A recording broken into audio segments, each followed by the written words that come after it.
How to buy land and get a construction loan. It is definitely something that requires a little bit of talent. I've done it, and I'm going to show you how to do it right here, so stay with me.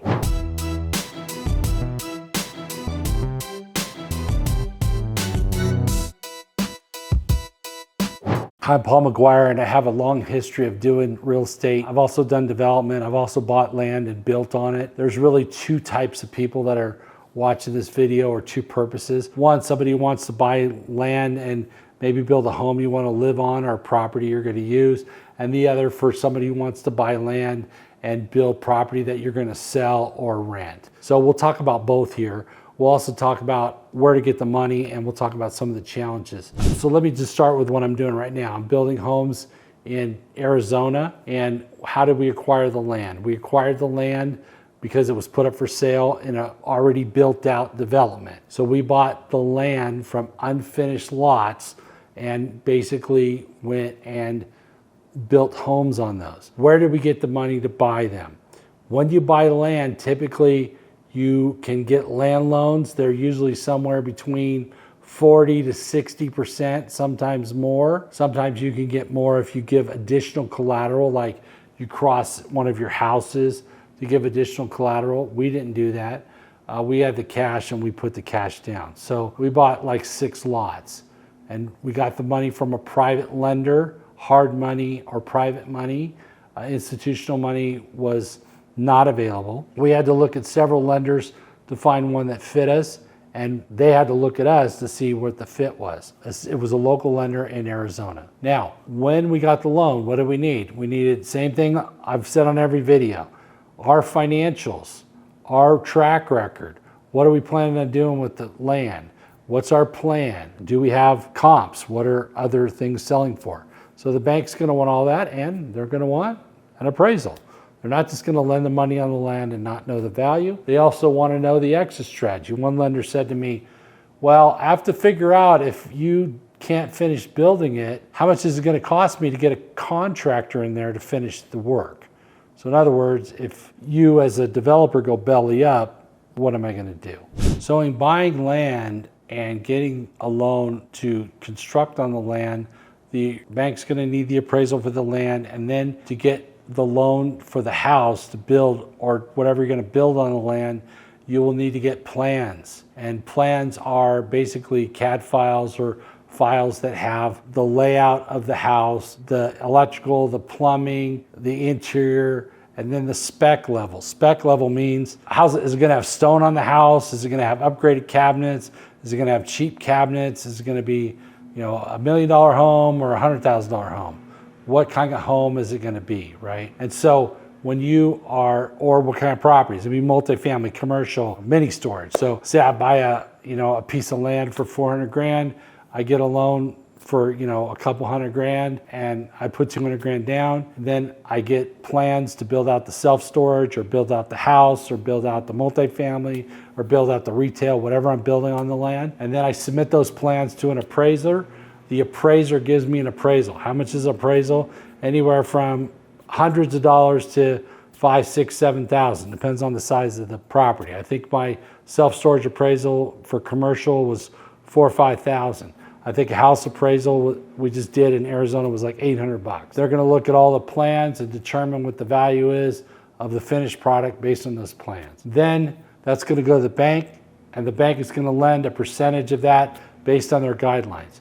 In our case, we used private money, hard money loans, and those hard money loans basically allowed us to get about 80%, 85% of the construction costs, and we have to come up with a difference, right?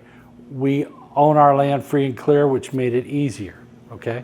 What happens then is a package is put together, which is the appraisal, your financials, your history, and your ability to build. And then if you're not building it, which we build our own, who is your builder and your contractor? And that builder contractor has to be qualified by the bank, okay? They have to be licensed, insurance, and bonded, all right?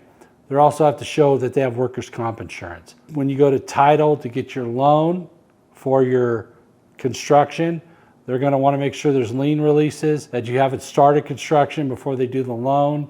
These are things in order to get title insurance. You don't want to start in the middle of your loan. You can, but just remember The title company is going to want lien releases and make sure everybody has been paid, because they don't want to give clear title and then have somebody come back and say, I didn't get paid, and put a lien on the property. So that's part of the process, okay? So usually your general contractor will handle that and make sure all the subcontractors provide lien releases and get copies of them. And then once you get the loan, the contractor will get draws. In order to get draws, the bank will require an inspection.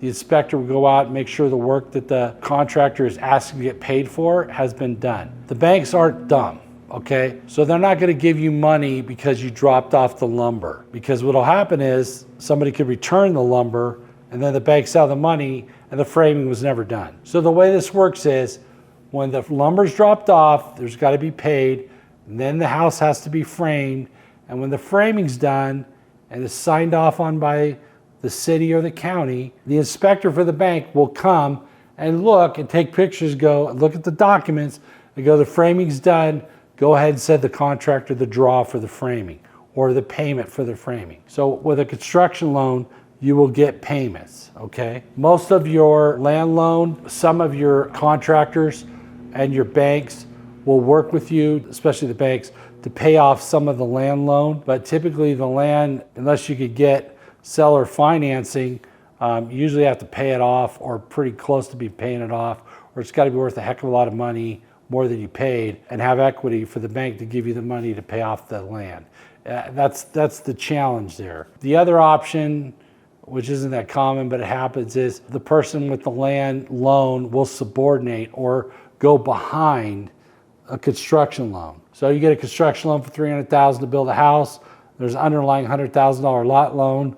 The seller who sold you the lot, who has the lot loan, or the bank will go behind this. So this loan for construction is in the first position. So if something isn't paid, they have first bids.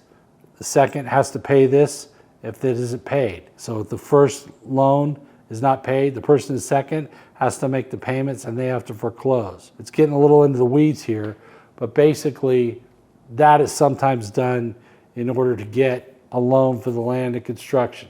Another thing I've seen done is if the land's zone free and clear, you could take the seller, could participate in the deal. If you're building something to sell, well, they'll take a percentage, 20, 25% of the final profit and provide the land, and then you go out and get the construction loan and the contractor and build the property. And then when the property's sold, the land gets paid off plus his profit or her profit, and the house is sold, you pay off the construction loan and you get your percentage of profit.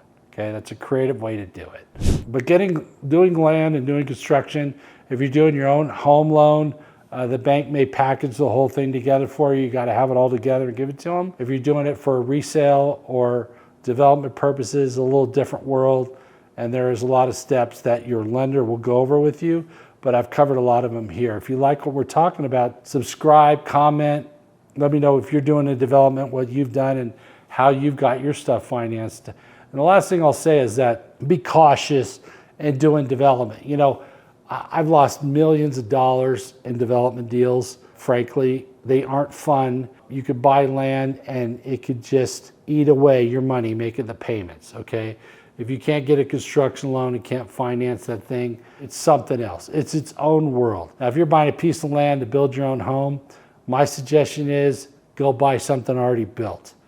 It's a lot safer, a lot cheaper, a lot less brain damage. The other thing I'll tell you is that a lot of times when you hire a contractor to build you a house on a piece of land, the price starts here and it goes up, and they're called change orders. You change something or you didn't change something. The government changed something. Oh, you need to do this way, you need to do that way, you need to do a setback here, you need to move the house over 2 feet, the lateral sewer line needs to be over here, and those change orders could cost you money. Also delays in the cost of construction. So basically, you're a novice if you are at building a home, you're trying to build one for yourself. You could do it, a lot of people do it. Plan on it costing you more money than you think, and make sure you have extra money just in case. It's usually cheaper to buy a house. And if you buy a house you don't like the way it is, remodel it. But that's a lot easier. All right, I'm Paul Maguire, and on the next video, we'll continue to talk about real estate, investing, building wealth, and other ways that you can create cash flow and personal financial freedom for you and your family.